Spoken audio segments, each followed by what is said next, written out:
भास्कर पेरे माझं नाव आहे. 7वी शिकलेला मगाशी जिल्हा परिषदच्या शाळेत. तिकडे काही नापास करीत नाही. 1 वर्ष केलं की पहिली, 2 वर्ष केलं की दुसरी. उपजत वारकऱ्यांचे ओलादे 4 पिढ्या वारकरी. हे 125 वर्ष झाले माझ्या घरात वारे आहे. पंढरपूरच्या 4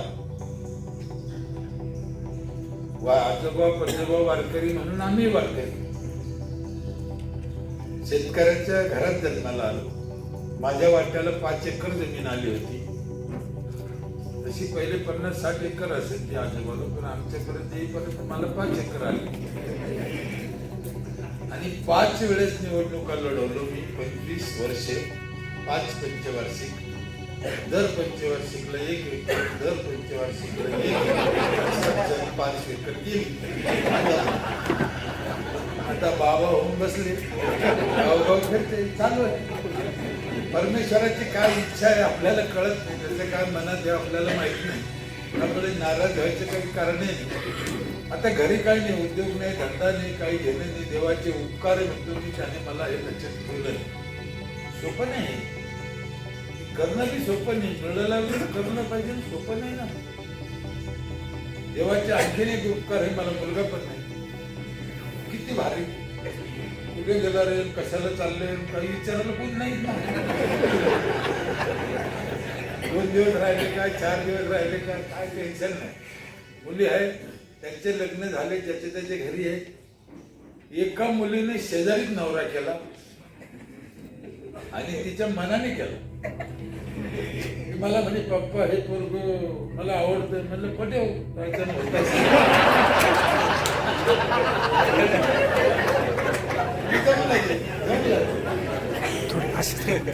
आज जेव्हा आमची म्हातारी थकली तेव्हा ती तिचे पोरं आम्हाला खायला देते, सकाळी चहा देते, नाश्ता देऊ का म्हणते. तेव्हा कळलं की पोरीने नवरा तिच्यासाठी नाही केला, तो आपल्यासाठी केला. वाटत असतं ना, बहिणी निघून गेल्यावर म्हातारीला कोण पाहिजे नंतर, म्हणून शेजारीच केला, एकदम शेजारी. ते देव करतो ते बरं करतो, काही डोक्याला ताण नाही असं मला म्हणायचं. तसंही मुली चांगल्याच असतात. त्या मुलीने ती इच्छा जेव्हा व्यक्त केली, मी भरकटच चाललो, विषय राहिल्या बाजूला मी दिसत होतो. त्या मुलीने ती इच्छा ज्या दिवशी व्यक्त केली त्यावेळेस जर मी तात्या झालो असतो. तात्या तुम्हाला माहिती का? तात्या म्हणजे आरतीचा बाप.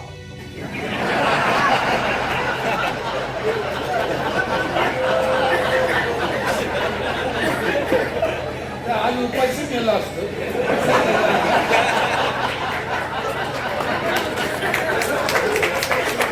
मला हे याच्यासाठी सांगायचं की माणसाने काही निर्णय घेऊ नये.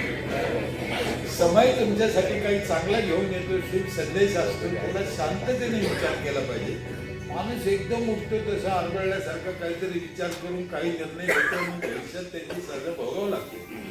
म्हणून शांत डोक्याने विचार केला पाहिजे. आणि ह्या जगात चांगलं वाईट हे राहणारच आहे. तुम्ही किती हद्दपार करायचा प्रयत्न केला ते सगळं तुमच्या मनासारखं होणार नाही.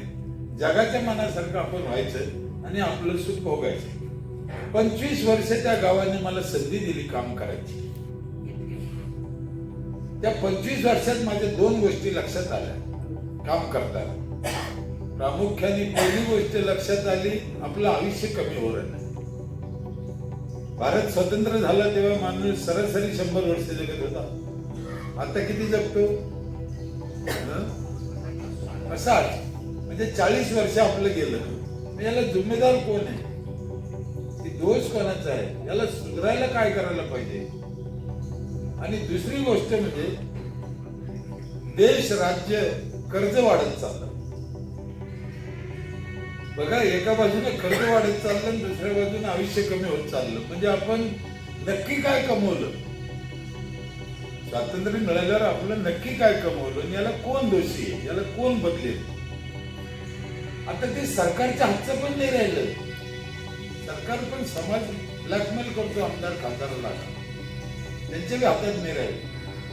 म्हणून समाजाने, गावाने, ग्रामपंचायतीने आपल्या लेवलवर काही चांगलं केलं तर देशाचं चांगलं होऊ शकतं, आपलं आयुष्य पुन्हा आपल्याला मिळू शकतं. त्यासाठी काय करायला पाहिजे, मला 5-6 गोष्टी लक्षात आल्या, तुम्हाला सांगतो. तुम्हाला आणखीन काही सुचलं तर तुम्ही करा. पहिलं काम आहे पाणी स्वच्छ प्या. दुसरं काम आहे झाडं भरपूर लावा, फळाचे लावा. तिसरं काम आहे स्वच्छता पाहिजे परिसरात, गावात. चौथं काम आहे मुलांचं शिक्षण चांगलं पाहिजे, संस्कारी. 5वं काम आहे बाहेरचं खाल्लं नाही पाहिजे, शक्यतो गावातलं घरचं खाल्लं पाहिजे. 6वं एक काम आहे म्हाताऱ्या लोकांना जीव लावला पाहिजे, वयस्कर लोकांना जीव लावला पाहिजे.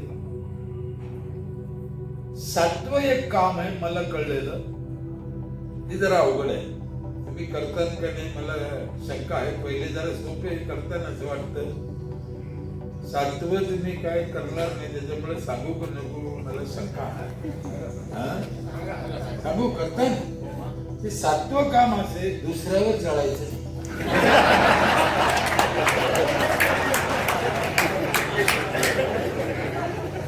हो, तुम्हाला आयुष्य 100 वर्षाचे पाहिजे असेल ते करा. दुसऱ्यावर जळाल्यानं आयुष्य कमी होते साहेब. कशासाठी जळायचं आपण? कोण कसा आहे असू द्या, काळा आहे, पांगळा आहे, आंधळा आहे, काय असू द्या, आपण जळायचं काय कारण? किंवा त्याला 3 पाय असू दे, देवानं आपल्याला 2 दिले पण झाले. कशाला जळायचं? त्याच्यात जळायचं नाही. सगळ्या राज्यात पाणी खराब झालं म्हणून पाणी चांगलं पाहिजे. 4 लिटर पाणी लागतं आपल्याला रोज पोटात जायला. कंपनीचं पाणी सोडलं, ड्रेनेजचं सोडलं, पिकावर औषधं खतं मारली, ते पण वाहून गेलं. त्यांनी सांगितलं तसं म्हाताऱ्याचे राग भरलं, ते पण नेऊन टाकलं. चुकीचं आहे. तुमच्या नाशिकला तर लय भरणं आहे, लांबून लांबून आणते लोक. 200-200, 400-400 किलोमीटर लागते. आता असं बंदी करायला जावं ते सरकार अडचणीत येतं. ती चूक आहे, 100% चूक आहे. या काळात कोणा चालू केलं असेल त्या काळात काळाची गरज, तेव्हा ते वेगळं होतं, लोकसंख्या कमी होती. आणि सगळ्यात महत्वाचं त्यावेळेस नद्या वाहत होत्या. आता जागोजागी अडवल्या. आज तुम्ही राख नेऊन टाकली की उद्या पाईपलाईन वरती आली नाही का? तेव्हा त्या वेळेस ढकलत आहे. आता हाच पर्याय आहे की त्याला शेतात टाकणे, झाडा खड्डे करून खड्ड्यात टाकणे, तिथे झाड लावणे, आई वडिलांची आठवण राहते, खर्च वाचतो. अशा जिथे जिथे जे जे शक्य आहे त्या गोष्टीने पाणी शुद्ध करून केलं पाहिजे. झाडं भरपूर लावले पाहिजे, फळाचे लावले पाहिजे. तुमच्या कॉलेजमध्ये लय झाड, मला लय खुश झालं, मी पाहिलं एवढे झाड आहे. आणि ते बी काय आजचे नाही, एवढे मोठाले वयस्कर झाड आहे. त्याच्यावर ती कल्पना येते की ते फार पूर्वी लावलेले. झाडे लावा, झाडाशिवाय पाऊस पडत नाही. झाड हे पावसाची येते नाही, झाडाशिवाय पाऊस पडूच शकत नाही. पण हे काही लोक काही ते सांगून मग समाज चुकीच्या रस्त्याने जातो. काही लोक काय सांगते, पाऊस नाही पडला तर सप्ताह घाला, भजन करा, महादेवाच्या बेकार पण टाका. 100% चुकलो. मी सांगितलं मी उपजित वार करेन 4 पिढ्या आमच्या घरात. पण सप्ताह घातल्याने कसं काय पाऊस पडेल? मला सप्ताह घालायचा घाला, माझा त्याला विरोध नाही, तो विषय वेगळा आहे. आणि पाऊस पडायचा विषय वेगळा आहे. सप्ताह याच्यासाठी आहे ती 7 दिवसाची कार्यशाळा आहे. 7 दिवस शिकायचं, 358 दिवस काम करायचं, याच्यासाठी सप्ताह आहे. आज 7 दिवस सप्ताह घातल्यानं 8व्या दिवशी पाऊस पडेल असं होईल का? आणि सप्ताह घातल्यानं जर पाऊस पडायचा असता वाघ साहेब तर पाकिस्तानला कधीच पडला नसता. तिथे सप्ताह घालते का? काय हरक खरं आम्हाला काही सांगितले, काही डोके खराब करते हो लोकांचे. पाकिस्तानला पडला असता का? नाही असता पडला. सत्याचा याचा काही संबंध नाही. जगद्गुरु तुकाराम महाराजांनी 400 वर्षापूर्वी सांगितलं, वृक्षवल्ली आम्हा सोयरे, झाडाला सोयरे म्हणले. आणि जो कोरोना आलता ना, माझं आडाणी मत आहे, कोरोना म्हणजे ऑक्सिजन कमी पडणं. लोकसंख्या जास्त, ऑक्सिजन कमी. मोठ्याला शहरात कोरोना काऊन आला? ऑक्सिजन कमी पडत होता, माणूस उकडत होता. खेड्यात पुढे कोरोना आला आणि तो पुन्हा कधीही येऊ शकतो.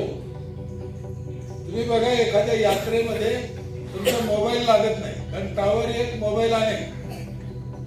तुम्ही बाहेर जाऊन बोलायचा प्रयत्न करता, इथं रेंज नाही म्हणता. तशी ही रेंज कधी जाईल याची गॅरंटी नाही. म्हणून झाडं लावा. एका माणसाला 4 झाडाचा ऑक्सिजन लागतो. 4 झाडाचा 28 किलो. एक झाड देते 7 किलो म्हणजे विज्ञानात सांगणे. झाडं तर लावाच लावा, पण फळाचे लावा. तू फायदा. पण लोक फळाची झाडं लावत नाही. लावले होते गुलमोहर लावून, अशोका लावून. मी लई जणांना सांगितलं फळाची लावा रे बाबा, का लावत नाही तुम्ही? त्यांचं म्हणणं असे, रस्त्याला गल्लीत जर फळाची झाडं लावले तर पोरं ठेवणार नाही ठेवायचे, खाते. आता रस्त्याला हे सरकार लावतं ना, काही काही गुलमोहर, अजून काही काही. त्याच्याऐवजी कौक असलं, चीच असले, आंबे असले, पेरू असले, पोरं तोडून खाते. ही गोष्ट खरी आहे, खाऊ द्या ना. गुलमोहरला काय येतं? मग जांभळी लावलं, जांभळी खाल्ले पोरांना तर बिघडले काय तुमचे काय? पण पोरं खातील म्हणून फळाचे लाईत नाही.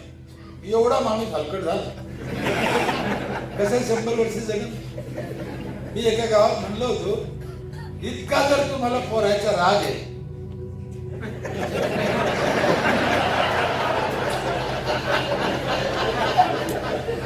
भानगडीतच का झाली कशाला पोटाने केलं? रामदेव बाबाच्या आश्रमात राहिलं काय? आणि आपल्या लेकरांनी फळं तोडून खाल्ले, आनंद व्हायला पाहिजे. उलट त्याचा हात नाही पुरला तर तुम्ही त्याला टेकू द्यायला पाहिजे, तर त्याला माणूस म्हणेल ना. झाडे लावा, फळाचे लावा. समप्रमाणात झाडं नसल्याने पाऊस पण समप्रमाणात पडत नाही. काही ठिकाणी जास्त पडतो, काही ठिकाणी कमी. आपल्या देशात काही काही ठिकाणी 3-3 हजार मिलीमीटर पाऊस पडतो. काही ठिकाणी 600 पडत नाही, 300 पडत नाही. काही ठिकाणी अचानक पडून जातो. म्हणून जर समप्रमाणात चौकडे झाडं लावले तर पाऊस पण असं व्यवस्थित पडतो. जिथे झाडं आहे ना तिथे पाऊस अत्याचार बी करीत नाही बरं का. पाऊस पडतो बी फार शांततेने, तिथे असं झिम पाऊस पडतो. म्हणून झाडं लावले पाहिजे, भरपूर लावले पाहिजे, फळाचे लावले पाहिजे. लय जागा आहे आपल्यापाशी, रस्ते. प्रत्येक गावात लाखो झाडं लागतील, एवढी जागा रिकामी. लाखो म्हणतो मी, आम्ही अनुभव घेतला ना. आणि 3 वर्ष सांभाळायचा आणि झाडाचा सगळा खर्च सरकार करतो. जागा सरकारची, खर्च सरकारचा. फळे कोणाला खायचे? आपल्या पोराला. तरी नाही, माझ्या इथे ह्या वर्षी साहेब कमीत कमी 1.5 लाख नारळ निघाले. रस्त्याला लावलेल्या झाडाला 1.5 लाख नारळ. आमच्या स्मशानमध्ये कमीत कमी 100 क्विंटल जांभळं निघाले दरवर्षी. महिला आमिषाच्या दिवशी पण स्मशानभूमीत घुसत आहे. तिला भूत दिसत नाही, जांभळं दिसते. मजा नाही, आपला असाच विचार पाहिजे, तरच त्याला पुढे काही चांगले दिवस आले तर आलेला. माझी एक कल्पना आम्ही ह्या वर्षी करून पाहिजे, थोड्याफार प्रमाणात. दुसऱ्या वर्षी जास्त करायचे. जे छोटे रस्ते असते ना गावात, 8 फुटाचे, 10 फुटाचे गल्ले, 12 फुटाचे, तिथे ताराचा मंडप करून वेल लावायचे विचार आहे. कमी जागेत झाडं लावता येत नाही अशा ठिकाणी वेल लावायचे. आणि वेल कशाचे लावायचे? दोडका, भोपळा, कारला रस्त्याला. आणि पुढच्या वर्षीपासून आमचं विचार ते लावणार आम्ही पाहिजे. ती बाईने तिथेच तोडलं पाहिजे दोडकन, लगे खाल्लं पाहिजे. काय बोलायला त्याला? काय प्रॉब्लेम काय आपल्याला? मग तुम्ही विचार करा, किती जागा शिल्लक आहे आपल्याला. पण आपली भावना चांगली नसल्यामुळे, आपलं मन चांगलं नसल्यामुळे आपण ह्या कृती करत नाही. कारण दुसरंच कोणीतरी खाईल, किती घेऊन जाईल, यालाच आपलं सगळं प्रॉब्लेम झाला. आम्ही पिठाची गिरणी टाकली होती 20 वर्षापूर्वी ग्रामपंचायतला. लोकांना मोफत टॅक्स भरणार आला. तुम्हाला इतक्या लोकांनी शंका घेतली, कोणी कितीही जोडून देईल. किती जोडून देऊ, काय करेल त्याचं? काय करेल? लग्नाला जरी असलं लग्न तरी मोफत आहे आमचे. तो अधुरेश आम्ही लोक असतो. ते मला येऊन सांगायचे, दादा लग्नाचे तरी पैसे घ्या तुम्ही, लग्नाला फुकट नका देऊ. म्हटलं काऊन रे बाबा, तू लग्नाला 3 क्विंटल दळून नेलं जा. म्हटलं ठीक आहे बाबा, 3 क्विंटल नेलं, पण खाल्लं कोणा? गावातल्याच लोकांना खाल्लं. म्हणलं पुढे बिघडलं काय, इकडं खाल्लं काय इकडं खाल्लं काय, तेवढंच लागलं ते. आपण का असा विचार करतो मला कळत. मोठा विचार करा, मोकळा विचार करा, आणि दुसऱ्याला आपल्यापासून फायदा होईल. खरा तो एकची धर्म जगाला प्रेमार पावे. आणि आपल्या राष्ट्रपुरुष संतांनी सांगितलेलं आहे, पण आपण विसरून जातो. आपण ज्या त्या पुण्यतिथी पुरतच करतो.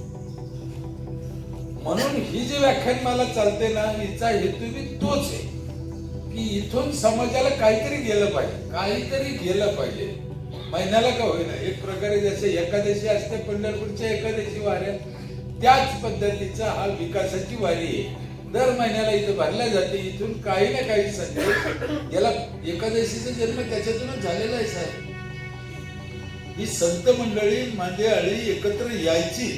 कधी यायची म्हणून त्यांनी एकादशी ठरवली. कधी यायची एकत्र, ठरलं कसं असतं. मग सगळ्या एकादशीला हे लोक वारीला पंढरपूरला यायचे, तिथं विचार विनिमय करायचे की ह्या समाजाला काय द्यायचं. वारी म्हणजे काय, एकादशी म्हणजे कशातून निघालं. तसंच त्याच पद्धतीने या नाशिक शहरामध्ये दर महिन्याला ही व्याख्यानमाला भरली जाते. त्याच्यात कॉलेजचा काय फायदा आहे. झालाच तर कोण्या लोकाला, येणाऱ्या लोकांपैकी 10-5 लोकाला, एखाद्या गावच्या लोकाला काही फायदा झाला, त्याचं काही कल्याण झालं. एखादा शब्दही एखाद्या वेळेस जीवनाचं कल्याण करून जातो. असे मी अनेक उदाहरणं ऐकलेले.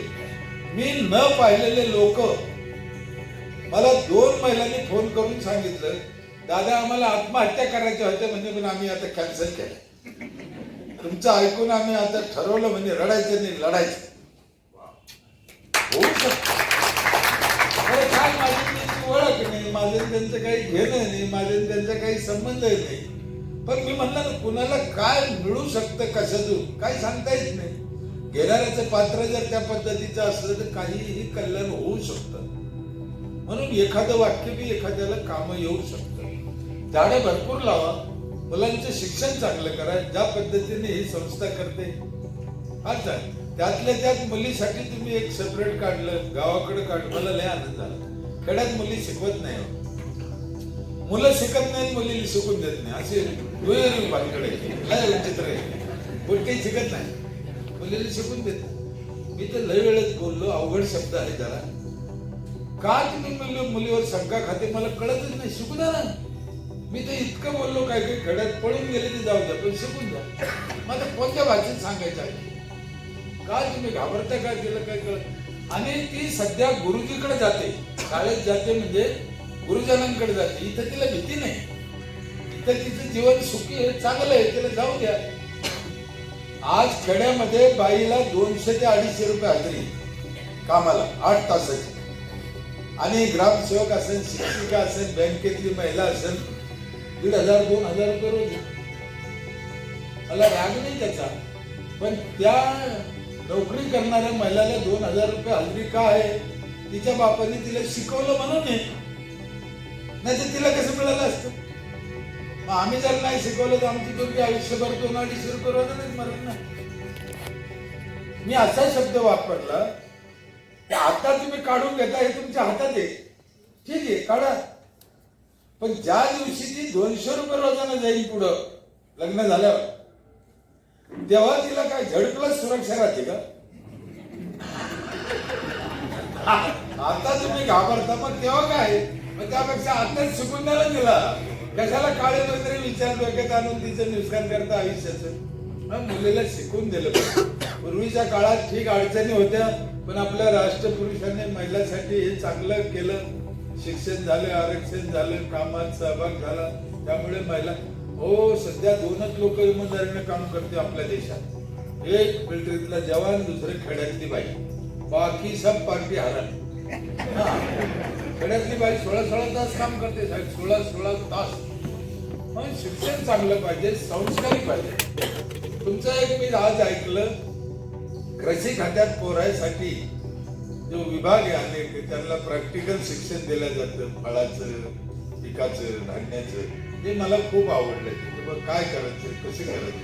आणि त्यांच्याकडून प्रत्यक्ष करून घेतलं जातं ते काम, आणि त्यांनी केलेलं काम इतरांना दाखवलं पण जातं, त्याच्यासाठी पण सहली येते. ते खूप गरजेचे आहे. कारण मुलाला असंच शिक्षण पाहिजे की उद्या तो शाळेतून गेल्यावर त्याच्या पायावर तो उभा राहायला पाहिजे. ही त्याला जास्त गरज आहे. त्याला नोकरी मागाव असा विद्यार्थी शाळेतून गेलेला मला आवडत नाही.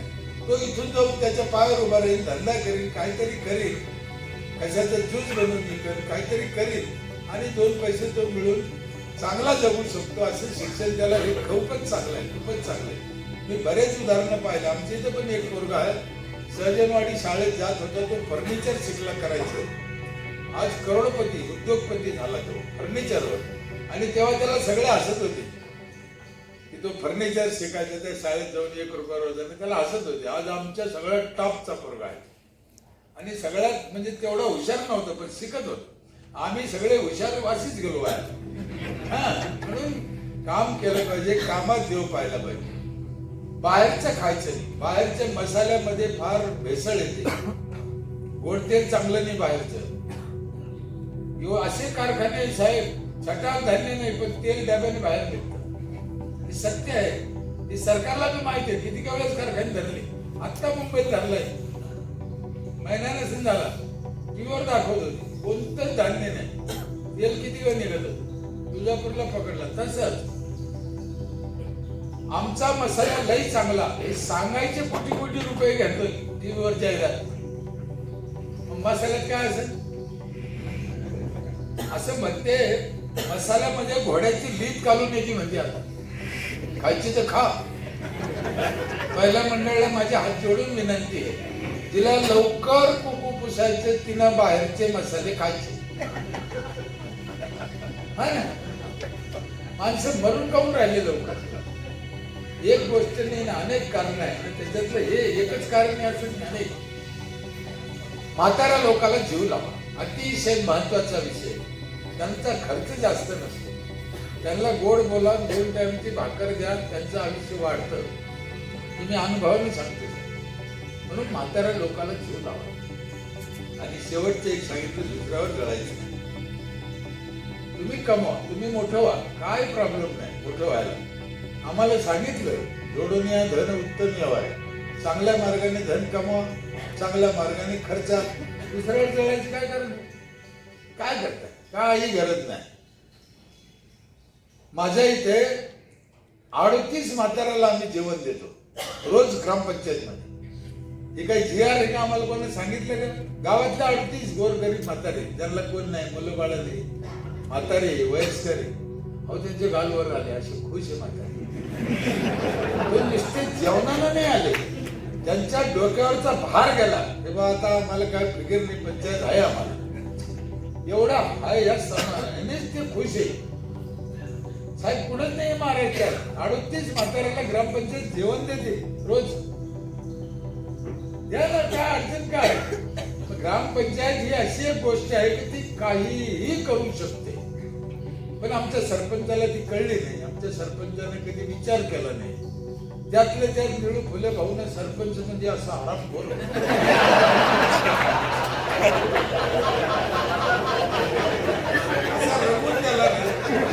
हा ना, ते त्यांची चूक नाही का होते मी तसे. आपण त्यांनाही नाव ठेवत नाही, तसे होते पण त्यांना जसं दिसलं तसं रंगवला. आज जर निळू भाऊ असते तर आज एक वेगळा पिक्चर काढला असते त्यांनी, असं बी होऊ शकतं ना. त्यांची नाही. या सगळ्या गोष्टी करायला पैसा लागतो. मग आम्ही तोच विचार केला की पैसा पाहिजे. मी 95 ला सुरुवातीला ग्रामपंचायत मध्ये गेलो. माझी ग्रामपंचायत 95 ला स्थापन झाली. सुरुवातीपासून मी काम करतो. फक्त 70 रुपये आमच्या खात्यात होते, पैसा अजिबात नाही. 7 सदस्य, 2 खुर्च्या, 5 जण उभा. ग्रामसेवकाला लाज वाटली, त्यांना कुठून तरी खुर्च्या आणल्या द्यावा. मोडून पत्राच्या होल्डिंगच्या खुर्च्या होत्या. उदाहरण चेअर पण नव्हते, गळका ऑफिस, फार हाल होते. मग मी विचार केला की पैशाशिवाय जमणार नाही. मला 2-4 वर्ष पहिले काही कळलं नाही, अशीच गेले दिवस. मी लोकांना समजून सांगितलं की पंचायत ही अशी विषय आहे, गाथा कळणं सोपं आहे, ज्ञानेश्वरी कळणं सोपं, वेद कळणं सोपं, पंचायत कळणं सोपं नाही. इतकी किचकट विषय साहेब पंचायत आणि त्यातल्या त्यात आपण मागे आहे. म्हणजे पुढे असल्यावर ठीक आहे, मागे एकदम झिरो मध्ये आज आपण काहीच नाही. 75 वर्षात खेड्याचा विकास अजिबात नाही. एक दोन घरांनी काही चांगलं केलं त्याला विकास नाही म्हणता येत. याने पैसे कमवले असते, 2 बंगले बांधले असते, राहते घालीतच. त्यांच्या घरापुढचे गटर उघडायचे. त्यांनी संडास बांधला असेल पण त्याच्या घरापाशी चौकून संडासला बसते. त्याला विकास कसं करणार? हा विकास मला मान्य नाही. हा विकास मला मान्य नाही. एका घराने 2 घरांनी काही चांगलं केलं त्याला विकास म्हणता येणार नाही, म्हणता येणार. त्याला गाव सगळ्यांचा झाला तर त्याला विकास म्हणता येईल. आणि हा म्हणजे काही मोठ्यापणाचा विषय मी स्वार्थ सांगितला. तुम्ही संडास बांधून उपयोग नाही, तुमच्या आजूबाजूला लोक संडास करते तर तुम्ही बांधून काय उपयोग आहे? मला निघला विषय म्हणून तुम्हाला सांगून टाकतोय गोष्ट संडासच्या बाबतीत. माशी असते का? माशीला 6 पाय असते. किती? 6. ती माशी जेव्हा रस्त्यावर ओल्या संडासवर बसती साहेब, 6 पाय भरले जाते. विज्ञानाचं म्हणणं आहे त्याला 36,000 जंतू चिरते. एका पायाला 6,000. 6 पायाला किती झाले? 36,000. ते कल्पना करा, ती माशी उठली, बूम करीत आली ना आपल्या भाकरीवर बसली. आता बंगल्यावाल्याच्या घरातल्या भाकरीवर बसली तर त्या भाकरीचं आपण काय करतो? बरं सांग, काय करतो? भाकर खातो का फेकून देतो? खातो. तुम्ही खाता, आम्ही खातो, सगळे खातो. आता एक कल्पना करा, एक प्रयोग करून पहा कधी तुम्हाला जमला तर घरी गेल्यावर. तुमच्या स्वतःच्या संडासमध्ये एक टाचणीचं टोक बुडा. हे बघा, असं बारकं टोक, फक्त टोक बुडायचं, सगळी टाचणी नाही. आणि ते भाकरीला खा. कोण खाईल? नाही खाणार, खाऊ बी नका. इथे एक गडबड झाली नाशिककरांना. मला खरं सांगा, टाचणीच्या टोकाला जास्त लागत असेल तर 6 पायाला जास्त लागत असेल? जास्त खायचं. किती आत्म्याने आपलं पाहत. इथे एक मोठा घोटाळा झाला सोनवणे साहेब. हे ऑडिटरच्या बी लक्षात नाही आहे.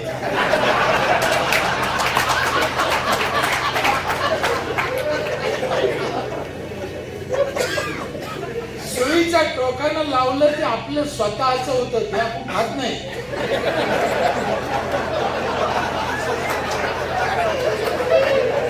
आता माशीनं आपलं ते कोणाचं आपलं संजय गटाचं हे का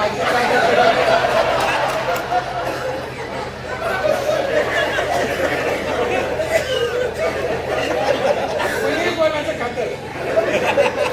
म्हणून समाज सुधारला पाहिजे.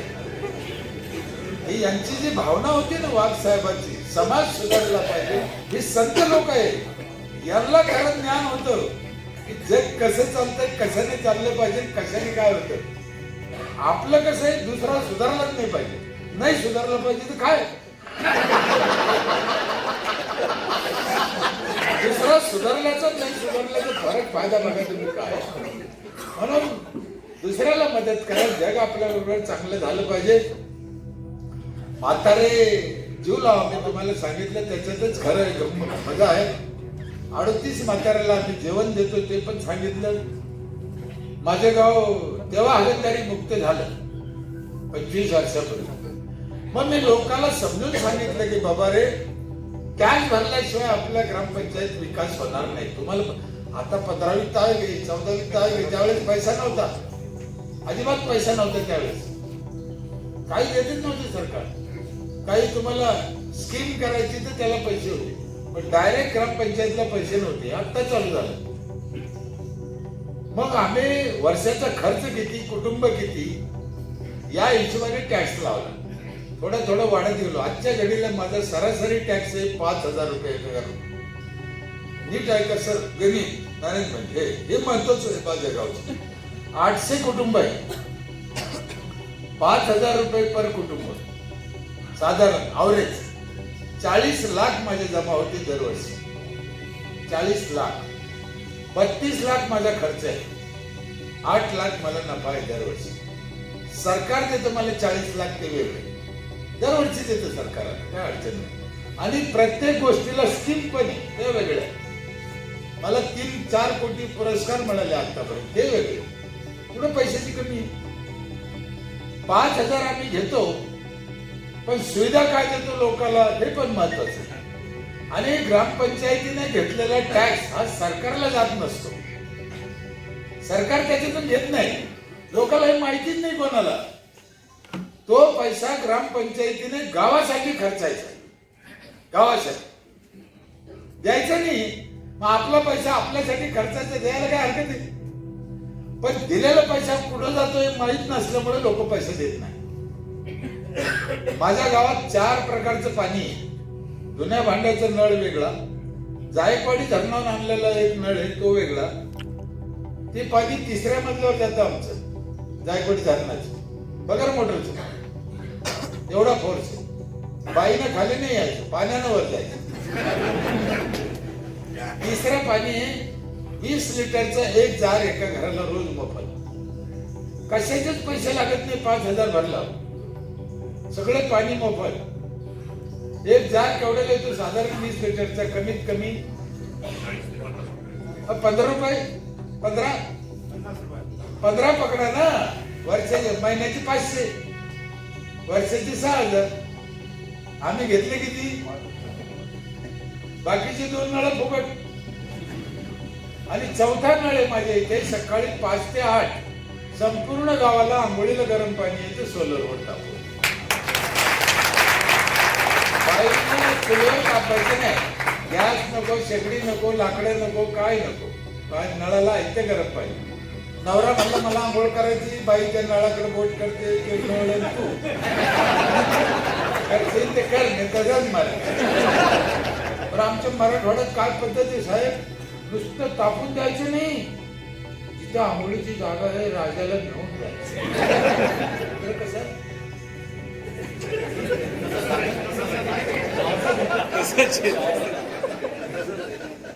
काय त्या माणसाच्या हाताला पिरले सोयील राहतो आराम करायचा.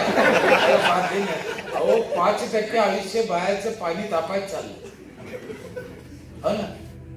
मी तुम्हाला बायकोची बकेट न्या नाही म्हणत, पण तुमची बकेट न्यायला तुम्हाला काय प्रॉब्लेम? बरं तुम्ही चालले ना, चालले नसते तर गोष्ट वेगळी. पण नाही, तू घेऊन चाल. काय ते आराम करतो तिथून आवाज देते, टावेल घे रे. टावेल बी नाही, लय त्रास देते हो. म्हणायला लक्ष्मी म्हणते पण वागणूक लक्ष्मीची देत नाही. 4 प्रकारचं पाणी. आमची एक पिठाची गिरणी, वर्षभर दळण मोफत. किती दळून घ्या. 5,000चा हिशोब देतो मी साहेब तुम्हाला. घेतो 5,000 पण देतो काय काय. का लोक टॅक्स भरायचे नाही? वर्षभर दळण मोफत. किती दळा, लग्न करा, साखरपुडे करा, मोजून बी आणायचे नाही. पैसेच घ्यायचे नाही, मोजून घ्यायचे. आम्ही 10 मसनी ठेवल्या महिलांसाठी, छोट्या छोट्या मसनी.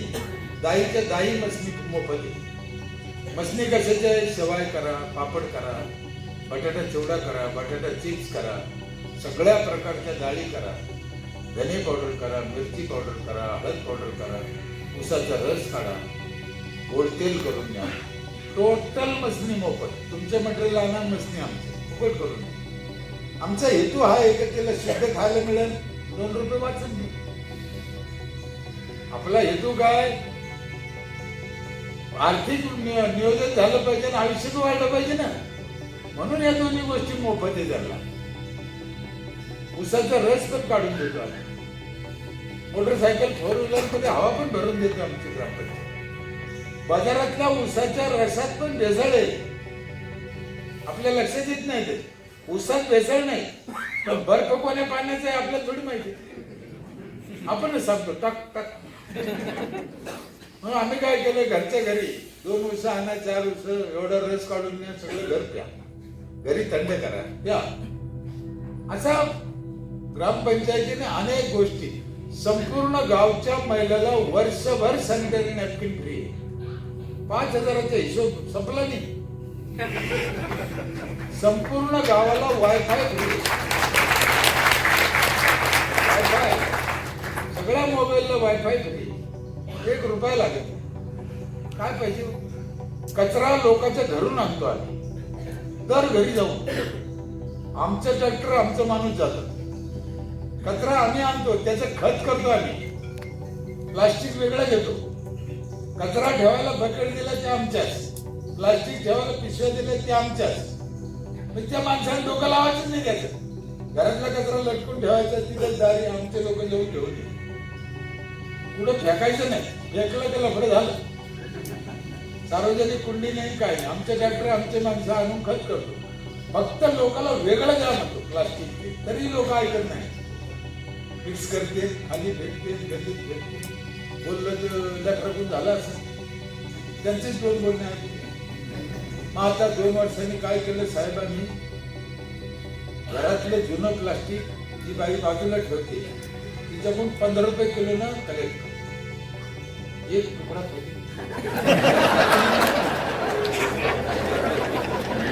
पहिला एवढा हुशार झाल्या महिला, तिचं तर ठेवतीच, शेजारी घरी नसते.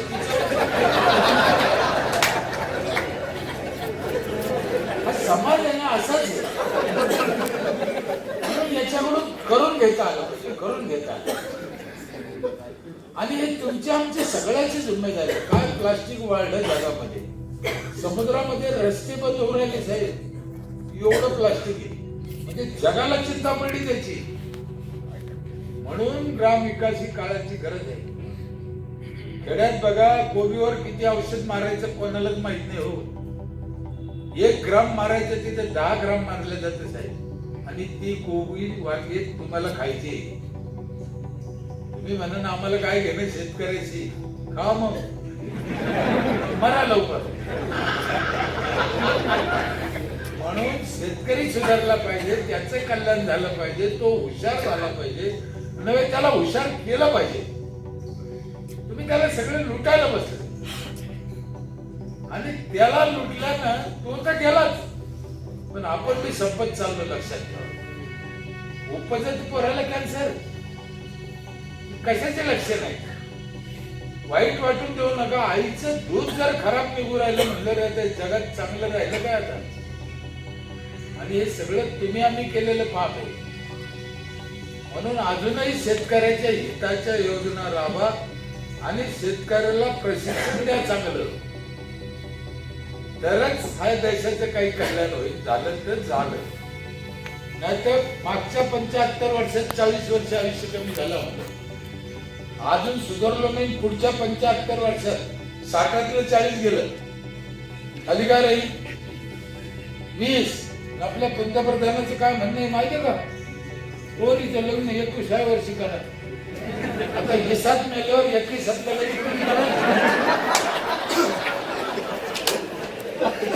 वर्षी लग्न करा, ही गोष्ट चांगली आहे. पण आयुष्याचं काय? 100 वर्षाचं आयुष्य मिळालं पाहिजे ना त्याच्यासाठी. त्याला कोण प्रयत्न करील? म्हणून खेड्यात महात्मा गांधी जे म्हणायचे खेड्याकडे चला, त्याचं कारण असते. का म्हणले ते खेड्याकडे चला? का बरं? आज सगळा देश शहराकडे धावून राहिला आणि तेव्हा महात्मा गांधींनी सांगितलं की नाही खेड्याकडे चला. बघा काय विरोधाभास आहे. त्यांनी काय सांगितलं, काय त्याचं कारण आहे, त्याचा विचार करणं गरजेचं आहे. आणि खेडे सुधारले पाहिजे. शेतकरी खेड्यात शेतकरीच आहे ना, दुसरं कोण आहे? म्हणून शेतकरी सुधारला पाहिजे. शेतकरी राजा सुधारला तर देश सुधरेल ना. चांगला माल पिकला तर बाहेर जाईल ना, पैसा येईल ना तुमच्या पैसे. पैसा कुठून देईल देशाला? काही योजना काढते, कर्ज काढते ना आम्हाला देते, कर्ज काढून आम्हाला योजना देते. काय फायदा त्याचा? सगळ्याला घरकुल, पंतप्रधान घरकुल योजना दिली कशातून? मुख्यमंत्री घरकुल योजना दिली काय? कर्ज काढून. परत मागच्या पिढीला दिली, ठीक आहे, एकाचे 2 झाले, 2चे 4 झाले, 4चे 8 झाले, घरकुल वाढतच चालले. अरे कधी आपलं घर मी बंद करून ठेवलं काही दिवस? घरकुल कवर वाटायची, कवर कर्ज काढून. कोणी बी पास आहे, सगळे म्हणजे आमचा पगार वाढवा, आम्हाला अमक द्या, आम्हाला धमक. 'धमक' द्या. देशाचं कर्ज कमी करा हा शब्द कोणी काढतच नाही. 'कर्ज काढून आम्हाला योजना देते, कर्ज काढून आम्हाला योजना देते. काय फायदा त्याचा? सगळ्याला घरकुल, पंतप्रधान घरकुल योजना दिली काय? कधीतरी इलेक्शन मध्ये बोला की साहेब आपलं कर्ज बी कमी करा थोडं, राज्यावरचं देशावरचं. मग त्याच्यासाठी काही योजना कमी कराव्या लागतात, उगच योजना, फालतू योजना बंद कराव्या लागतात ना. आणि नफ्यातून योजना द्या. आम्ही देतो आमच्या गावाला, पण नफ्यातून देतो. मी तोट्यात देणार नाही, मी नफ्यात दे. शेती करायला माझ्याकडे ट्रॅक्टर आहे मोठा, 30% शेतकऱ्याला सबसिडी माझ्या गावामध्ये. म्हणजे 10,000 नांगरा मोगड्याचे जर बिल झालं तर 7,000 रुपये घेतो आम्ही, 3,000 रुपये शेतकऱ्याला माफ करतो. शेतकऱ्याला 30% सबसिडी देणारी भारतातली पहिली ग्रामपंचायत आहे. होऊ शकतो सरकारच काहीच नाही. ट्रॅक्टर पंचायतचा आहे, सरपंचाच्या नावावर ते काय सगळं ग्रामपंचायतचं आहे आमचं. काय प्रॉब्लेम? एक फुकटची एक योजना आहे. जी बाई 1 एप्रिलला पहिल्या दिवशी पावती फाडील 1 नंबरची, तिच्या हातानं 15 ऑगस्टचे झेंडावंदन करतो आम्ही. पहिला मार्च महिन्यात झोपतच नाही. ग्राम चौकाच्या तोंडावर 5,000चं बंड, हे घे. आता ड्रा काढा लागतो आम्हाला. आता दुसरी पावती 26 जानेवारी, तिसरी पावती 1 मे, चौथी पावती 17 सप्टेंबर, असं करायला लागतं. आता भांडणं हो राहिलं, लय लोक भरू राहिले ना, तर अख्खं गाव भरणार. जे गुळाला मरते त्याला एंट्री खायला पाहिजे, किती सोपं आहे. बरं, सरपंचांना दोन वाढा काही गरज आहे काय पडलं? गावातल्या लोक पण मोडून घेतलं, झालं काम काय त्याला काय. काही झेंडामंडळाला सगळे सरपंच झाले. साहेब बरोबर आहे काय? असे मूर्ख जन्माला आल्यावर काय कसं व्हायचं गावामध्ये? ग्रामपंचायत पंढरपूरच्या पांडुरंगाच्या मंदिरापेक्षा श्रेष्ठ असलं पाहिजे. कारण तो पांडुरंग तरी कमरावर हात आहे, युगे 28 झाले काढला नाही, पण आमच्या सरपंचाचा हात 24 तास मोकळा राहू शकतो जनकल्याणासाठी. हे त्याला कळलं पाहिजे. ते 4 वाजता गटारापाशी जर पडलं काय करतात त्याला, काय करतात त्याला? असे सरपंच मग आपली चूक आहे. असे सरपंच आपण निवडून देऊ नये ना. मतदानाच्या वेळेस विचार करा ना की मतदान कोणाला करायचं. शुद्ध बीजापोटी भले रसाळ पोटी. बघा तुकाराम महाराजांनी कशात काय लिहून ठेवलं, कशात काय सांगितलं अंदाज नाही. शुद्ध बीजापोटी मतदान हे बीज पेरणेच आहे. तुम्ही जसं बी पेरतात तसे फळ येईल त्याला पुढे. तुम्ही हलकट लोकांना मतदान केलं, चांगली अपेक्षा करतात, होणार नाही. त्या दिवशी मतदानाच्या दिवशी चांगल्या लोकांना मतदान करा. पैसे न घेता मतदान करा. दारू मटण न खाता मतदान करा. हो, आता तुम्हाला सांगू का, पुढारी मटण पण घालत नाही. तुम्हाला माहित नसेल कुठे सांगू का, एक तर वारकरी आहे, पण सांगतो तुम्हाला. बऱ्याच ठिकाणी आता मटण नाही घाली. आमच्या तिकडे उघड झाली घटना. गंगापूर तालुक्यात निजामपूर म्हणून एक गाव आहे, तिकडे औरंगाबादच्या कोपऱ्याला. तिथे नवरात्रामध्ये आमदारकीच्या निवडणुका होत्या ना. महिलांनी 9 दिवस उपास केला नवरात्र आईचा. काय खाल्लं नवरात्रात? काय खाता तुम्ही पटकन नवरात्रात? साबुदाणा, भगर, आणि हे 9 दिवस प्रचाराला. याने काय खाल्लं? तिथे त्या नाल्याच्या कडेला पोलीसला पोते सापडले, रक्तबंबाळ पोते, 2-3 पोते बाहेर काढले, नाल्याच्या बांधलेले होते. पोलीस घाबरले, आतमध्ये काय काय उघडून पाहिले. आतमध्ये कुत्र्याची मुंडके निघाली. ही सत्य घटना. माझ्यापासून 15 किलोमीटर. धडे कुठे गेले?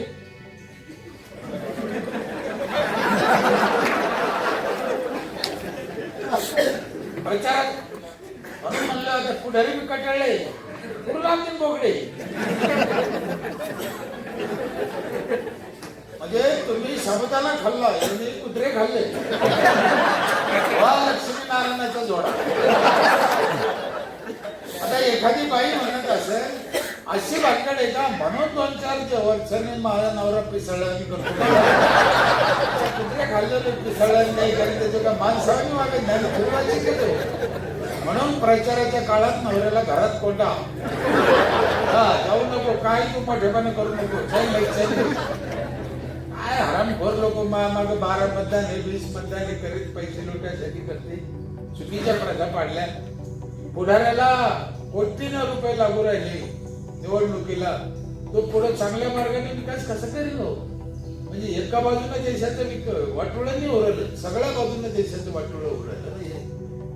सगळ्यांना विचार केला पाहिजे, आपलं काय चुकतं, पुढाऱ्याचं काय चुकतं, अधिकाऱ्याचं काय चुकतं, संतांचं काय चुकतं, पत्रकाराचं काय चुकतं, आणि प्रत्येकाने पहिले देशाला प्राधान्य दिलं पाहिजे.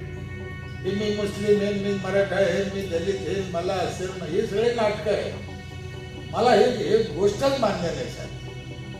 देश विकास सगळ्या जातीने विचार केला पाहिजे की देशासाठी काय करावं लागेल.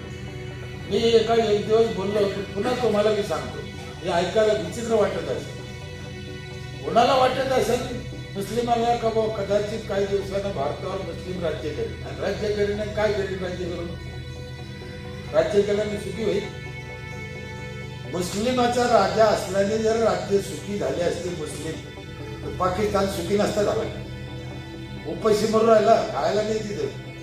काय करता मुस्लिम राष्ट्र? हा हिंदू राष्ट्र मुस्लिम राष्ट्राचा विषय नाही, विकास हा वेगळा आहे. आजकाल हिंदू राष्ट्र आहे, सगळे हिंदू सुखी झाले का? नाही, हिंदू विकास हा विषयच वेगळा आहे. त्याला जातीचा विषय नाही, त्याला सगळ्यांना मिळून देशाला उचलून धरावं लागतं. प्रत्येक माणसाला देशासाठी काही ना काही करावं लागतं, तरच ते शक्य आहे. नाही याने केलं त्याने केलं, आम्ही काही नाही केलं, काय पुढं काही झालं की एसटी दगड हत्या हलकट. आता काय मला ती एसटी दगड हलकट मला अजूनपर्यंत कळलं काय? देशाचा विकास पाहिजे म्हणजे मुख्यमंत्री पंतप्रधानांच्या विरोधात तुम्हाला बोलायचं तर तुम्ही एसटी दगड कशी काय आणतात? मी ओपन सांगतो, तुम्हाला दगड आणायचं तर मुख्यमंत्री डोक्यात झालं ना. आराम करावं, इकडे एसटीला कुठं आमच्या गरीबाला तिकडे ते जात नाही, कुणाला बोलायची हिंमत नाही. मग इकडे रस्ता रोको करते, टायर गाडीते, एसटीला याने देशाचा विकास होणार. हा ठीक आहे, तुमची मागणी जरी रस्ता असली तरी मार्ग हा बरोबर नाही. म्हणून सगळ्यांना विचार करायची गरज आहे का आता काय केल्याने देशाचं कल्याण आहे, आणि इलाज काढा, मार्ग काढा. आता प्रस्तावित मध्ये कसं सांगे, माझा परिचय करून देताना इथं थोकू नका हे मला मान्य आहे. कुठं थोका लोकांना? तुम्ही बोर्ड लिहून टाकले इथे थोकू नका, त्याला कुठं थोका ते सांगा ना. आम्ही 37 बेसिन बसवले, प्रत्येक बेसिनवर लिहिले इथं थोका, इथं थोकू नका मला मान्य नाही. नो पार्किंग, मला हा शब्द मान्य नाही. पार्किंग कुठं आहे ते सांगा, इकडे पार्किंग आहे, इकडे पार्किंग आहे असं सांगा ना. इथे लग्न करू नका, कुठं करा, जिथे लिहिले तिथं लग्न करतो. चुकीच्या कल्पना आहे, चुकीचं शिक्षण. आता हे काळानुरूप बदललं पाहिजे, काय करायचं ते सांगितलं पाहिजे. रिकामा पोराला हिंडू नका. मग काय करा? मला साहेबांनी एक किस्सा सांगितला, वाघ साहेबांनी आता बसलो होते चहा पिताने. म्हणजे कॉलेज संपल्यावर पोरं इकडे तिकडे कट्ट्यावर गप्पा मारत बसते, किंवा काहीतरी कुठे पुलावर जाय, नदीला जाय, काहीतरी करत बसते पोरं. त्यांची चूक नाही. यांनी काय केलं कॉलेजमध्ये माहितीये का? कॉलेज सुटल्यावर त्यांच्यासाठी अशा मशिनी आणून ठेवल्या मोफत की तुम्ही तिथं काही काम करा आणि शिका. पोरं शिकत राहते, 24 तास उघडायचे. म्हणजे घरच्यांनी जर पालकांनी फोन करून विचारलं पोरगा पुढे आणि तिथं काम करतो म्हणलं विश्वास बसत नाही. म्हणजे काही पालक येऊ पाहिजे. म्हणजे हे करू नका हे सांगायचं नाही, काय करायचं त्यांच्या पुढे पर्याय ठेवा तुम्ही. पोरा सांगून तुम्ही नदीवर जाऊ नका, आपण नदीवर जाऊ नका, मग करा काय त्यानं? गार्डन मध्ये जाऊ नका, मग करा काय त्यानं? तो जाणारच ना, मग त्याला काहीतरी कामाला लावा ना. अशा पद्धतीचे काम मी काम करताना तुम्हाला काही गोष्टी सांगतो. म्हातारा ग्रामपंचायत मध्ये जर आलं, मी काम कसं करतो याकडे लक्ष द्या, किंवा माझी कामाची पद्धत कशी. म्हातारा जर आलं ना चिडचिड करतो, सरपंच आला नाही का, मला कागद पाहिजे, मला लवकर जायचं, मी कुठं जाऊ आता, मला भूक लागली. म्हातारा चिडचिड करतो. मी काय केलं, 3 मशनी आणल्या म्हाताऱ्यासाठी. बाबा आले का तिथं बसायचं, परत जा आणि त्यांचे दोन्ही पाय घालून द्यायचे मशीन मध्ये, बटन दाबून द्यायचं. त्या मशीनी म्हाताऱ्याचे पाय द्यावे जाते. बाबा उठतच नाही, सरपंच पुढे पळून चालला असेल. म्हणजे लोकांना पर्याय कॅन्सल. खूप गोष्टी केल्या मी अशा. मृत्यूची नोंद करीत नाही खड्या. 1 वर्षाने येते दाखला द्या म्हणते. सरपंचाला 1 महिन्याच्या वर अधिकार नाही द्यायचा. 1 महिन्यात नोंद केली जाईल नाही. मग आम्ही काय केलं, म्हातारीची नोंद करीत नाही लोक. मग नंतर भांडणं होते, वाद होतो गावात. ते म्हणते सरपंच तोंड पाहून काम करतो, असं होतं. त्याचा गैरसमज होतो. मग आम्ही काय केलं, जे पोरग आई वडील मेरल्यावर ताबडतोब अर्ज करीन त्या दिवशी ग्रामपंचायतला, तर त्याच्या बापाला जाळणारं इंधन लाकडं ग्रामपंचायत फुकट देईल. मग त्या इंधनाच्या लालचीने ते अर्ज करतो. नोंद होऊन जाते. आपला कार्यभार साधला. नीट समजून घ्या. आम्ही जरी इंधन दिलं, कोणाच्या पैशातून दिलं, त्यांच्याच पैसे. आमचं काय त्याचं काम दोन्ही सांगलं ना. काठी मोडली नाही, सापी मेलं. असे प्रयोग केले पाहिजे की जेणे वाद टाळत, कटकटी होईल. महिला लग्नाची नोंद करीत नाही. शहरात लागल्या का, खेड्यात करीत नाही. आज एक बाई आली म्हणजे दादा माझ्या पोराच्या जन्माची नोंद करायची. म्हणलं बैस बाई, चांगली गोष्ट आहे, माझ्या पोराची नोंद करतो, जन्माची नोंद करतो म्हणलं. पण त्या लग्नाची नोंद करेल का? नाही दादा. म्हणलं बाई कोणाच आहे? राग आला तुला, लाल पहिला तुला लाज वाटते का? कोणा सरपंच गेला तुला असं म्हणतो का? अरे म्हटलं मग मला कळलं कसं आहे कोणाचं? कागद लागतो ना. सगळ्या रस्त्यानं रडत गेली, सगळ्या गावाला माहीत झालं. लग्नाची नोंद नसेल तर पोराची नोंद करीत नाही. आता हळद लावून दे. आणि लग्नाची नोंद करायला टीशी वाढायला. अल्पवयीन विवाह माझ्या गावात होतच नाही. ते एकाचे पुत्ते नाही. आम्ही मे महिन्यामध्ये प्रत्येक बाईला विचारलं होतं, तुला रोप कशाचा आवडतो? एवढंच विचारलं, रोप कशाचा आवडतो झाड. तिने जे नाव सांगितलं लिहून घेतलं. जुलैमध्ये ते जाणून दिलं. त्या बाईने सीताफळ सांगितलं, तिने सीताफळ दिलं.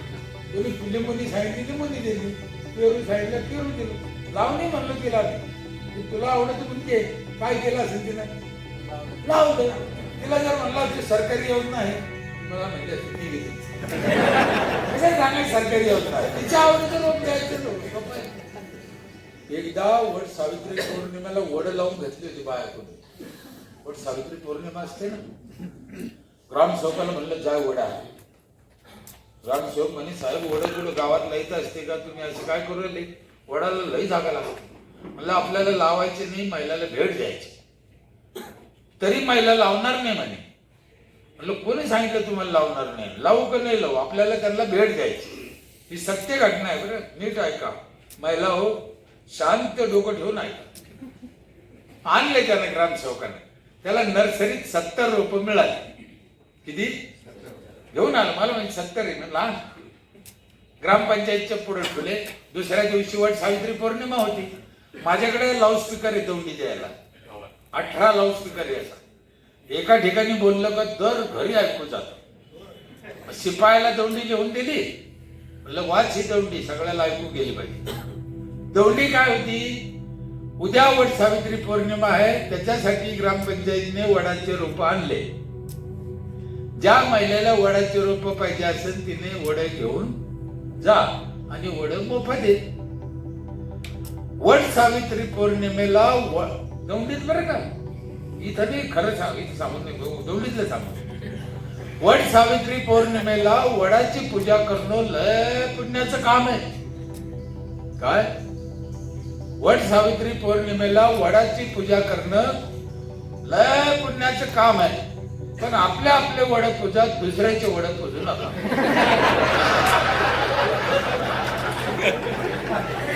जांभूळ झाला घ्यायचं, महिला पळत आल्या, आमचा वड पुढे, आमचा वड पुढे. 15 मिनिटात 70 वडे गायब. बाकीच्या महिलाला वडे मिळाले, नाराज. आणि तुम्हाला सांगतो, इथं महिला मंडळ बसलेलं आहे, माता भगिनी. वडाला जागा लागते ही कल्पना चुकीची. जसे तुळस आपण कुंडीत लावतो तसं वड लावा कुंडीत, दरवाजा पुढे राहून द्या. पवित्र झाड आहे, त्याला ऑक्सिजन भरपूर आहे. सावित्रीला तिचा नवरा वापस मिळाला तर त्याला ऑक्सिजन मिळाला होता म्हणून. तुळशी इतकं पवित्र वड आहे म्हणून तरुणात लावा ना. हे वडाला लई जागा लागायची म्हणून आपण लाईतच नाही, डोक्यातून काढून टाकलं, चुकीचं आहे. आणि वडाचे लय फायदे सांगू का? एखादा सांगतो तसे लय फायदे. वड कोटी कोटी लिटर पाणी जमा करतो खाली. वडाचा सगळ्यात जास्त फायदा काय तुम्हाला कुंडीत लावल्याचा? महिला मंडळ सांगू ना? हो महिला मंडळ, त्यांना नाही म्हणलं, तुम्हाला सांगू का ताई? कुंडीत लावला ना आपला वड आपल्या डोळ्यापुढे राहतो.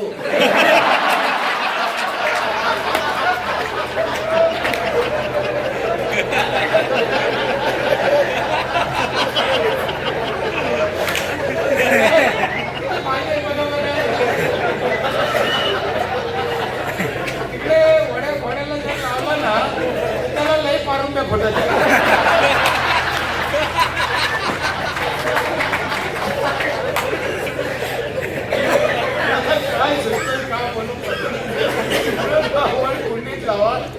गमतीचा भाग सोडून द्या, पण वड लावणं चांगला भाग आहे, पवित्र काम आहे, लावा. अशा एक ना अनेक गोष्टी आम्ही केल्या. माझ्या ग्रामपंचायत मध्ये शासकीय कर्मचाऱ्याला सगळ्याला थम्स आहे. माझ्या इथे 42 CCTV कॅमेरे अख्ख्या गावात, पूर्ण गाव दिसतं ग्रामपंचायत. बाई घराच्या बाहेर निघली तर पहिले पत्र घेते, आता त्या मेल्याला ऑफिसात दिसतो. चांगल्या गोष्टी ना करा, काय करा, खेडे सुधारले पाहिजे. मी आतापर्यंत 22 देशामध्ये गेलो. जग लय पुढे चाललं. ज्या देशात 5-5 वर्ष पाऊस पडत नाही, आखातामध्ये सत्य घटना असं आहे, 5-5 वर्ष पाऊस पडत नाही, त्या देशामध्ये 24 तास नळाला पाणी. आमचे गाव वाहून चालले, पण पहिल्या मजल्यावर येत नाही. त्या दुबईमध्ये 160 मजल्याची बिल्डिंग आहे, काय नाव तिचं? बुर्ज खलिफा. 160व्या मजल्यावर पाणी जातं. साहेबांनी पाहिलं किती देश मध्ये गेले. आपल्या हे 2च देश बिघडेले, पाकिस्तान आणि भारत. बस जग सगळं पुढे चाललंय. या 2ला काय करावं मला काय कळत नाही. हे बस जाती जातीचं भांडणं आमके हे, या दोघांचा एवढाच विषय. याने विकास होणार. मलेशिया राष्ट्र आहे, मुस्लिम राष्ट्र आहे. दुबई मुस्लिम राष्ट्र आहे. काय विकास आहे? मलेशिया आत्ताच राष्ट्र आहे. जग हो त्या दुबईच्या हुकुमशाही आहे, मुस्लिम राज आहे. सत्य घटना तुम्ही बी आत्ता टीव्हीवर ऐकली. मी ते किती दिवसात सांगतो, मी माझ्या डोळ्याने पाहिले. तिथं राम मंदिर बांधलं गेलं त्या राजाने. इथं आम्ही भांडणं करू. बरं तुम्ही मला सांगा, त्या राजाला रामाविषयी प्रेम आहे का? मोकळं बोललं पाहिजे. मग त्याने मंदिर का बांधलं? हा, त्याला माहिती आहे भारतातले येडे येते ते 100ची.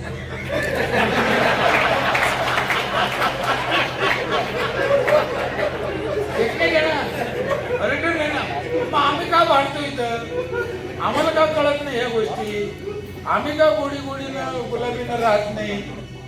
माझा एक अंदाज आहे साहेब, अयोध्येला राम मंदिर झालं याचा सगळ्यात जास्त फायदा तिथल्या मुस्लिम समाजाला होणार.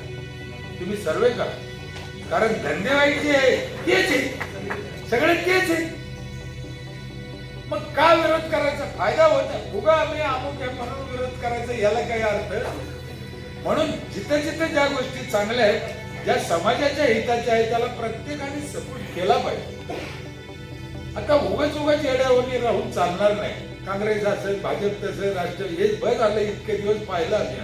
विकासाच्या दृष्टीने काही बोला, विकासाच्या दृष्टीने 2 पावलं टाका, सगळ्या समाजाने टाका, सगळ्या जातीने टाका. प्रत्येक माणसाचं जे कर्तव्य आहे की भारत महासत्ता झाला पाहिजे.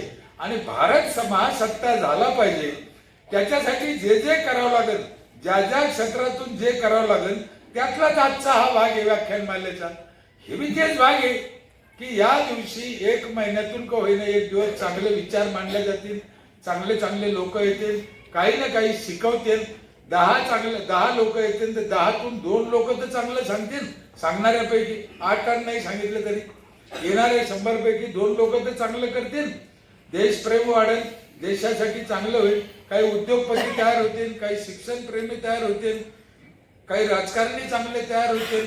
वेगवेगळ्या पद्धतीने वेगवेगळ्या क्षेत्रात काम करून आपल्या देशाला चांगलं करता येईल, कसं महासत्ता कसं करता येईल यासाठी सगळ्यांनी काम करा. आणि विशेष म्हणजे खेड्याकडं आणि शेतकऱ्याकडे लक्ष द्या. त्याच्या गरजा, त्याला काय पाहिजे हे बघा साहेब. कष्ट करायची त्याची ताकद आहे. आज मी मला कळत नाही की त्याला रात्रीची लाईट का द्यायची. द्या ना दिवसाची लाईट, काय बिघडलं त्याला. 8 तास आहे. आणि सगळ्यात महत्वाचं म्हणजे रात्री त्याला लाईट दिल्याने पाणी वेस्टेज चाललं. तो पाहिजे त्या पद्धतीने पाणी भरू शकत नाही, पाणी वेस्टेज जाणार. मग दिवसा द्या ना. भले त्याच्याकडून जो पैसा घ्यायचा तो घ्या, माझं त्यालाही म्हणणं नाही की फुकट द्या, पण कमीत कमी दिवसात द्या. इतक्या समय काही ठिकाणी 4 तास थांबल्यावर विहिरीत अर्धा तास पाणी येत असे. त्याला सांगळा पद्धत नाही. 4 तास थांबल्यावर अर्धा तास पाणी. आता त्यांनी सांगा रात्रीच्या त्या बारीत काय करा, कसं करा. म्हणून शेतकऱ्याचं प्रबोधन होणं गरजेचं आहे. शेतकऱ्याला ज्ञान, त्याच्या कार्यशाळा पाहिजे. चांगल्या लोकांनी, तज्ञ लोकांनी त्याच्यासाठी शेती कशी करायची. बरं पिकवलं मी ते त्याला विकता येत नाही. तुम्हाला एक उदाहरण सांगतो मी त्याचं विक्रीचं. गेल्या वर्षीचं पुणे रोडवर शिरूर जवळ मी एक शेतकरी हिरवा हरभरा विकत बसला होता. 5-7 मिनिटात अडकलो. हिरवा हरभरा विकत बसला होता. मी गाडी उभा केली, माझी खायची इच्छा झाली. म्हणलं बाबा केवढ्याच जोडी. त्यानं मला ओळखलं. अरे तू सरपंच आहे का म्हणे, गरम पाणी आलं. म्हणलं बाबा केवढ्याला गेलं, हरभरा किती पेरलं म्हणे 3 एकर. म्हणलं किती पैसे झाले. तो म्हणे मी 51,000ला उक्त दिलं. थोडं उरलं म्हणून आणलं. नीट ऐका, 51,000ला व्यापाऱ्याला उक्त दिलं त्याला कच्च. पण हे सांगताना बाबाचं तोंड उतरलं. म्हणलं काय झालं, पैसे बुडले का. नाही म्हणे यार दादा पैसे सगळे नगदी दिले. काय झालं. अरे ते एका दिवसात सगळे घेऊन गेलो म्हणे. 2-3 ऐंशीर आणले, 70-80 बाया आणल्या, फोटो काढले, व्हिडिओ काढला, गाड्या धुतल्या, बांधल्या, तिकडं पाठवले म्हणे व्हिडिओ, फोनवर बोलला, भाव केलं. आणि सगळं हरभर रात्रीच घेऊन गेला. त्याला खर्च जाऊन 2 लाख राहिले. ही सत्य घटना आहे. कारण काय, 13 जानेवारीला अख्ख्या मुंबई पुण्याला ते हरभर लागत होतं सक्रातीसाठी. त्याला ते वर्म कळलं ना, कधी विकायचं म्हणून, काय भाव विकायचं. याला कुठे कळलं. जमीन याची, खर्च याचा, याला 51,000 आणि त्याला बुद्धीचे वैभव अन्य नाही तुझे एका केशी राजे सकळ सिद्धी. हरिपाठात सांगितले बुद्धीशिवाय खरं नाही, शिक्षणाशिवाय खरं नाही. म्हणून या शेतकऱ्याला शिका, त्याचं प्रबोधन करा, त्याला चांगल्या पद्धतीची शेती करायला लावा, त्याला चांगलं नियोजन करा. तेव्हा आपल्याला खायला चांगलं मिळेल. आणि त्याने चांगले केल्यावर शहरातले लोक पण चांगले सुखी होऊ शकते. म्हणून ग्रामविकास ही काळाची गरज आहे, लक्षात ठेवा. आणि जोपर्यंत शेतकरी, खेड्यातला माणूस समृद्ध होत नाही तोपर्यंत देश महासत्ता होऊ शकत नाही. ही काळ्या दगडावरची रेघ आहे. म्हणून त्याला घेऊन चाला. कोणाला, खेड्यातल्या माणसाला घेऊन चाला, त्या शेतकऱ्याला घेऊन चाला. घेऊन चालायला शिका. हो, हे लोक कसे घेऊन चालले, माणसं कसे जोडले, घेऊन चालले ना. हे समाजात घेऊन चालायचा एक विषय निघाला. म्हणून तुम्हाला सांगतो, मी किती शिकलेला आहे. अगदी बरोबर तुमच्या ध्यानात आहे. माझी बायको माझ्यापेक्षा 7 वर्गानं माग आहे. काय करता, असं अशीच जोडी आमची. काहीच कळत नव्हतं लग्न झालं तेव्हा तिला. साडी पण नेसता येत नव्हती, स्वयंपाक येत नव्हता, आम्हाला कोणी देत नव्हतं. त्याच्या बापाने दिली कसं तरी जमलं. तिला काही कळतच नव्हतं. सत्य घट, मी निंदा नाही करू म्हणजे आहे ते. एकदा काय झालं, आमच्या तिकडे स्वाध्याय परिवार चालत होता. ते स्वाध्यायचे लोक आणि मी सगळ्या धर्मापंथात झालो. टोटल सगळ्याकडून शिकतो, शिकलं पाहिजे, सगळ्याची पुस्तक वाचत. मग ते ताईनं आमंत्रण दिलं, म्हणजे दादा पांडुरंग साजरीचे प्रवचन निकाशेट संध्याकाळी या. म्हणलं येतो. एवढ्यात आमचे बाहेर आलं. तिला मी पाहिलं त्या ताईने. या कोण, तुमच्या घरचे आहे का लक्ष. मला यायला घेऊन या म्हणे. म्हणलं बरं आणतो. पहिली बार नेलं मी गावात. केला ती गावात न्यायची मी नव्हतीच ना. तुम्ही समजतच नव्हतं काय. गेलो घेऊन, म्हटलं चला आज देवानं बलिलं चला घेऊन काय घ्यायचं. गेलो मंदिरापुढे बसलो. सत्य घटना आहे साहेब, वाघ साहेब नीट आहे. तुमचं लग्न झालं?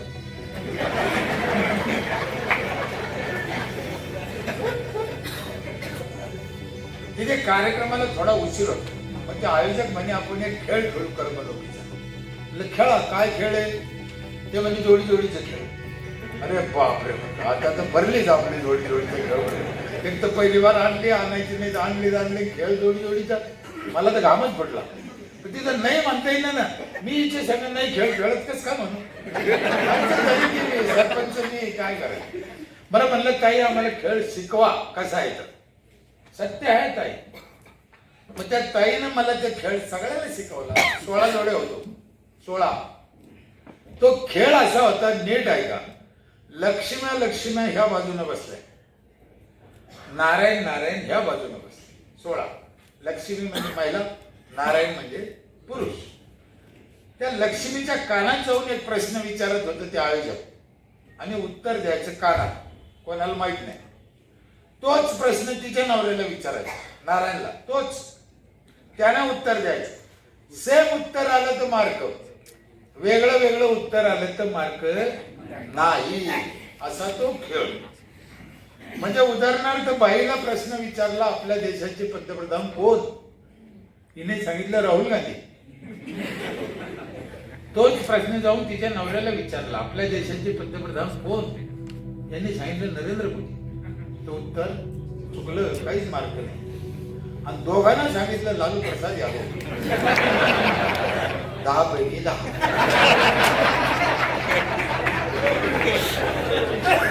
कळला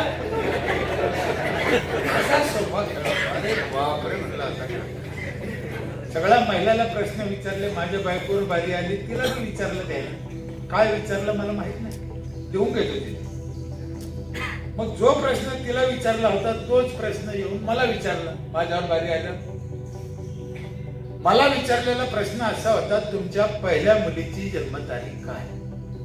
मला 5 मुली. आता मला माहित होतं माझ्या पहिल्या मुलीची जन्मतारीख आहे 1/1/83. सांगायचं. खेळाचा नियम काय, सारखं आलं पाहिजे. ती जर म्हणते असली 6 महिन्यात होईल.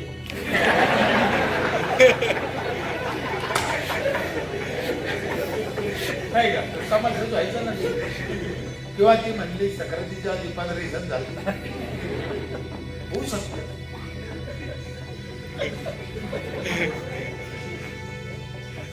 मी कशाची शपथ खाऊन सांगतो, मी विचार केला डोळे लावून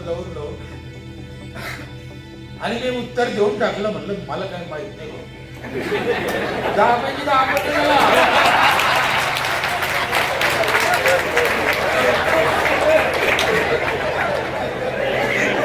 वास्तविक पाहता 1/1/83 याचं उत्तर मला माहित होतं. पण मी सांगितलं कारण मला त्या खेळात जितायचं होतं आणि मला माझ्या जोडीदाराला घेऊन चालायचं होतं. ते ह्या लोकांनी आयुष्यभर.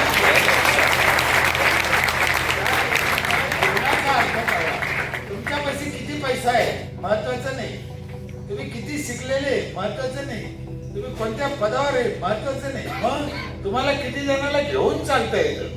जे काय राहिलं त्याशी म्हणेल त्या घेऊन चालण्याचा जो आनंद आहे तो यांनी भोगला. नाही तर हे कवच मोठे झाले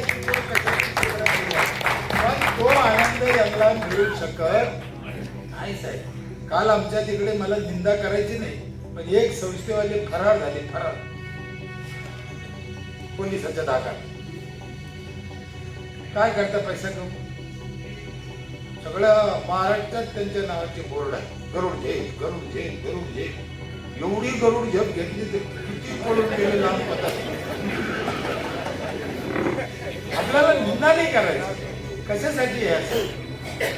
हे जीवन किती सजवळ आहे, किती चांगलं आहे आणि पुढे त्यांची पिढी त्याच पद्धतीने काम करते. साधं सोपं सरळ, मान नाही, काही घेणं नाही. चांगलं जगा, चांगलं खा, चांगलं राहा आणि दुसऱ्याला घेऊन चाला. ही जी वृत्ती ह्या वाघ कुटुंबाची आहे, ह्या परिवाराची, मी तिला मनापासून दंडवत करतो. इथंच थांबतो. जय हिंद, जय महाराष्ट्र.